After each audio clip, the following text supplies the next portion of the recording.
Hello అందరికీ. నేను ఈరోజు ఆఫీస్ వెళ్ళాను. ఎవరైనా ఆఫీస్‌కి ఎళ్ళకూడదు అనుకుంటారు. కానీ నేనేమో ఆఫీస్‌కి ఎళ్ళాలి అనుకుంటే మా వోళ్ళు వద్దు, వద్దు ఇంట్లోనే ఉండి పని చెయి అంటారు. ఎందుకంటే ఇంట్లో ఉంటే కొంచెం ఎక్కువ పని చేస్తామని. సో నేను చెప్పాను కదా! ఒకరోజు పార్టీకి తీసుకెళ్లారని. సో దాని నెక్స్ట్ డే మార్నింగే మేమిగ టీమ్ లంచ్‌కెళ్ళాం. సో మా ఇంజినీరింగ్ టీమ్ మొత్తం లంచ్‌కెళ్ళాం. సో మా టీమ్ మొత్తం వచ్చేసారు. టీమ్ లంచ్ అంటే ఎలా ఉంటది? అది గూడా ఆఫీస్ అంటే ఇంకా అందరం కట్టకట్టుకొని వచ్చేస్తాం కదా! సో మేము కూడా అలానే ఎళ్ళిపోయాం.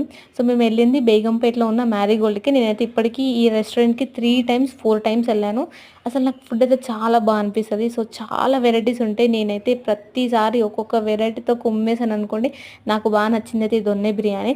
నేను నార్మల్‌గానే దీన్ని లైక్ చేస్తాను. ఇలా మొత్తం డెజర్ట్స్ అన్నీ ఫుల్‌గా కుమ్మేసి మళ్ళీ రిటర్న్ ఆఫీస్ ఎళ్ళిపోయాను. ఆఫీస్ ఎళ్ళిపోయాక నాకు గిఫ్ట్ ఇచ్చారు. ఆ గిఫ్ట్ ఏంటో నేను నెక్స్ట్ వీడియోలో పెడతాను. తప్పకుండా సబ్స్క్రైబ్ చేసుకొని చూడండి. ఆ గిఫ్ట్‌తో ఏం చేయాలో కూడా మీరే చెప్పాలి. Stay tuned.